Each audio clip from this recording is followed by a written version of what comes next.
Different different ప్లేసెస్‌లో ఒక్కొక్కరు ఒక్కో విధంగా చేస్తూ ఉంటారు ఈ పచ్చి పులుసుని. ఈరోజైతే చాలా సింపుల్‌గా అలాగే టేస్టీగా ఉండే పచ్చి పులుసు రెసిపీని మీతో అయితే షేర్ చేసుకుంటాను. ప్రాసెసే సింపుల్‌గా ఉంటుంది కానీ టేస్ట్ మాత్రం నెక్స్ట్ లెవెల్ ఉంటుందండి. ఫస్ట్ అయితే ఇక్కడ 3 పచ్చిమిర్చీలు, ఒక 4, 5 వెల్లుల్లిపాయ రెబ్బల్ని, అలాగే కొంచెం కొత్తిమీర వీటిని కోర్స్‌గా గ్రైండ్ చేసుకొని పక్కన పెట్టుకోవాలి. నెక్స్ట్ పెద్ద నిమ్మకాయ సైజ్ అంత చింతపండుని ముందే నానపెట్టుకొని ఆ చింతపండు రసం అంతా ఒక బౌల్లోకి తీసుకోవాలి. నెక్స్ట్ ఇక్కడ ఒక పెద్ద ఆనియన్ని సన్నగా కట్ చేసుకొని వేసుకున్న తర్వాత మనం గ్రైండ్ చేసుకున్న పచ్చిమిర్చి పేస్ట్, రుచికి తగినంత ఉప్పు కూడా వేసుకొని ఆ పులుసు అంతటిని మంచిగా కలుపుకున్న తర్వాత పోపు వేసుకోవడమే.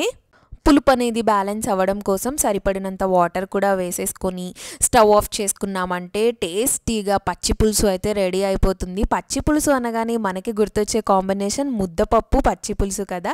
సో ఈరోజైతే మా లంచ్కి ముద్దపప్పు పచ్చి పులుసు. మీరు కూడా డెఫినెట్గా ఒకసారి ఇలా ట్రై చేసేయండి. అండ్ మరిన్ని వీడియోస్ కోసం మన ఛానల్ని సబ్స్క్రైబ్ చేసేసుకోండి. Bye bye.